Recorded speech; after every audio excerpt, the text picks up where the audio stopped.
এ পর্যায়ে উৎসবে শুভেচ্ছামূলক বক্তব্য রাখার জন্য আমি বিনীতভাবে অনুরোধ জানাচ্ছি টঙ্গী পূর্ব থানা বিএনপির সংগ্রামী সাংগঠনিক সম্পাদক ৪৭ নম্বর ওয়ার্ড বিএনপির বিপ্লবী সভাপতি, ইতিমধ্যে যিনি প্রতিটা পাড়া মহল্লায় আনাচে কানাচে আপনারা ইতিমধ্যে লক্ষ্য করেছেন, 2 দিন আগে মশার ওষুধ দিয়ে গেছে, লাইটিং সহ ড্রেনেজ ব্যবস্থা, এই ৪৭ নম্বর ওয়ার্ডকে যিনি জেলে সাজাতে চাচ্ছেন সেই প্রিয় নেতা আমাদের ৪৭ নম্বর ওয়ার্ডের উন্নয়নের স্বপ্নদ্রষ্টা জনাব নূরী মুস্তাফা ভাই।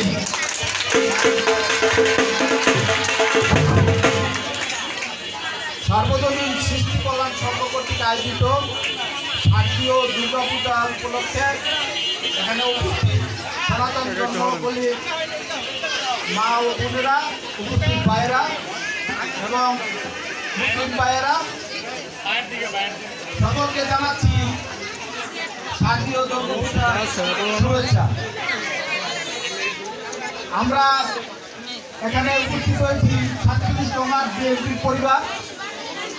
আমরা ৪৭ নম্বর বিএনপির পরিবার থেকে এবং দেশনায়ক বিএনপি ভারপ্রাপ্ত চেয়ারম্যান জনাব তারেক রহমানের পক্ষ থেকে আপনাদেরকে জানাই শারদীয় দুর্গা পূজার শুভেচ্ছা।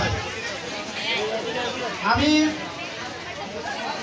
বেশি কিছু বলবো না, শুধু শুভেচ্ছা জানাবো। আজকে কালকে এখানে আমাদের টঙ্গী পূর্ব থানা বিএনপির সংগ্রামী সভাপতি এবং গাজীপুর ৬ আসনের সাম্যক্য ধানের শীষের কান্ডারি জননেতা সরকার জাভেদ আহমদ সুমন ভাই আসবেন, আমি তখন কথা বলবো। আজকে শুধু বলতে চাই যে সুমন আছে আমার ছোট ভাই, পলাশ আছে আমার ছোট ভাই, আমি ওদেরকে দেখেছি ছোট থেকেই এই এলাকায় বসবাস করতে।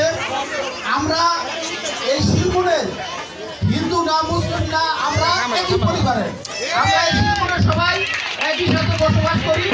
আমরা সবাই শিলমুন গ্রামবাসী, আমরা সুমনের যেরকম এই শিলমুন গ্রামবাসী, আমি নূরী মুস্তাফা এরকম শিলমুন গ্রামবাসী, এখানে কোনো আলাদা কিছু নাই। আপনারা আপনাদের যত কাজ কাম আছে, যত আচার অনুষ্ঠান আছে করবেন নির্বিঘ্নে। আমি বিশেষ করে এবং আমাদের এই বিএনপি পরিবার আপনাদের সাথে আছে। আপনাদের যে কোনো সমস্যা আমরা আমাদের কাছে বলবেন, আমরা সমাধান করে দিব, এই আশা ব্যক্ত করে আবারও সকলকে শারদীয় দুর্গাপূজার শুভেচ্ছা জানিয়ে আমি আমার সংক্ষিপ্ত বক্তব্য শেষ করছি।